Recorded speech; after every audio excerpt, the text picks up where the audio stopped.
première grosse colère d'Hansi Flick qui n'a pas aimé ce qu'il a vu sur la pelouse du Celta. Mais il a raison. Parce tu que mènes 2-0, tu finis à 2 partout. En fait, ce qui se passe, c'est que là, les 2 derniers matchs, le Barça qui était confortablement installé en tête de la Liga, qui renvoyait une image de crise au Real, après cette magnifique victoire sur la pelouse du Bernabéu, il y a une défaite, un nul, donc 5 points de perdus, et pendant ce temps-là, le Real prend 6 points, donc le Real est à 4 points, avec un match en moins, à Valence, qui avait été reporté pour les événements qu'on connaît. Valence, ça m'est facile pour le Real d'aller là-bas, mais enfin, c'est le Valence de ces dernières années, c'est quand même pas terrible. Donc en fait, virtuellement, le Real est toujours dans la course. Aujourd'hui, alors qu'on pouvait se poser quelques questions il y a 3 semaines, oui, Hansi Flick n'est pas content de l'attitude des joueurs, parce que quand tu mènes 2-0 à Vigo, attention, parce que c'est quand même une équipe, il y a de bons joueurs. Quand tu vois Iago Aspas, l'énergie qu'il met encore sur la pelouse, tu sais très bien que ce mec ne va jamais rendre les armes. Voilà. Il y a une erreur catastrophique de Koundé, qui relance totalement le match, puisque ça fait 2-1, et puis après il y a une expulsion, et ça fait 2-2. Le Barça aurait même pu perdre cette rencontre. Et d'après ce que rapporte la presse espagnole, Gavi est passé en zone mixte, et après Flick a attendu que tous les joueurs soient dans le vestiaire pour pousser sa première grosse gueulante, parce que jusqu'ici il n'avait pas grand-chose à reprocher, en disant on ne peut pas continuer comme ça. C'est pas 5, 10 ou 15 minutes de relâchement, c'est toute la rencontre qui n'a pas été au niveau de l'intensité, au niveau de la concentration. C'est vrai. Il y a eu peut-être un peu après, quand tu mènes 2-0, de supériorité, voilà. Après, moi, je vais mettre un bémol par rapport à ça. C'est jamais facile pour les grands clubs juste après les matchs internationaux. Parce qu'automatiquement, quand tu as la plupart de tes joueurs qui sont internationaux, beaucoup viennent de loin, on joue des matchs avec leurs équipes respectives, leurs sélections respectives. Donc, c'est toujours difficile à gérer ce genre de rencontres.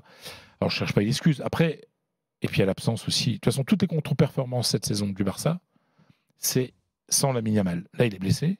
Il ne sera pas là. Et ça change tout par rapport à. C'est terrible comme stat. Parce qu'en fait, oui, mais ça, c'est terrible. Tout dépendrait que d'un mec au FC Barcelone. Non. Alors, moi, je refuse de dire que ça dépend de ça. Sauf que quand tu regardes les dates, les résultats, et tu vois s'il y avait Lamine ou pas, il est évident que ce joueur crée tellement, est tellement dangereux, il va tellement de l'avant aussi que il anime le jeu de son équipe. Aussi. Et voilà. Et en face, tu joues pas pareil face au Barça quand tu as Lamine Yamal ou tu n'as pas Lamine Yamal. Voilà, c'est ça la différence. Donc, attention, hein, le Barça qui va recevoir Brest, il va être encore plus dangereux après de contre-performances comme ça. Le côté positif du Barça, je pense qu'il y a quelque chose qu'il faut vraiment regarder, c'est l'évolution du gardien Iñaki Peña. Rappelez-vous la saison dernière, quand Ter Stegen avait ses problèmes de dos, il a joué pas mal de matchs et ça se sentait clairement qu'il n'était pas au niveau. Là, c'est marrant, il nous fait une Lounine. L'an dernier, au Real, quand Courtois se blesse, on se dit « Oh là là, Lounine, on va vite prendre un autre gardien, donc il faut venir Kepa ».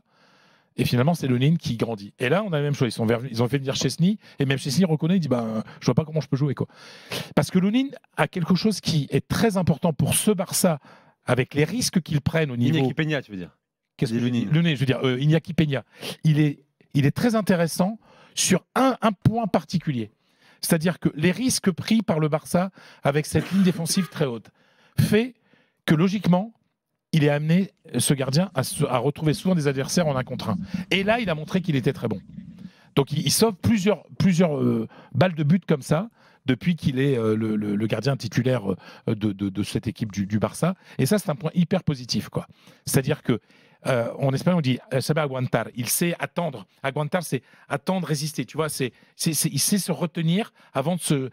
Tu sais, il attend jusqu'à la dernière minute avant de se jeter, ce qui fait qu'il pose des problèmes à l'attaquant qui a passé cette ligne de défense. Donc voilà. Il faut qu'on parle, Fredo, aussi de notre enjeu catastrophique de Frenkie de Jong. Il entre à la 75e minute. Ouais, mais Yoann, je te regarde. Mais... Il faut le dire, quand cet homme-là n'est pas bon, il a été conspué également. Ouais, mais je pense que. Qu'est-ce qu'on fait de ce joueur-là? Moi, c'est un joueur. Un joueur magnifique, évidemment, mais qu'est-ce qu'on en fait? Moi, je me demande, c'est Yoann qui le suit très bien aussi, je me demande ce qu'il a dans la tête par rapport aux blessures, quoi. Est-ce qu'il joue aujourd'hui? Est-ce que c'est un joueur qui aujourd'hui joue détendu sans penser aux pas. blessures. Je pense Moi, pas. je pense que. Qu'est-ce qu'on pense, toi? Sur le Moi, deuxième j'ai but, l'impression que. il est un peu fautif, il défend pas. Ouais, mais quand t'as plus, quand t'as plus peur de ton physique, tu Je sais t'es. pas. C'est un mystère. Hein.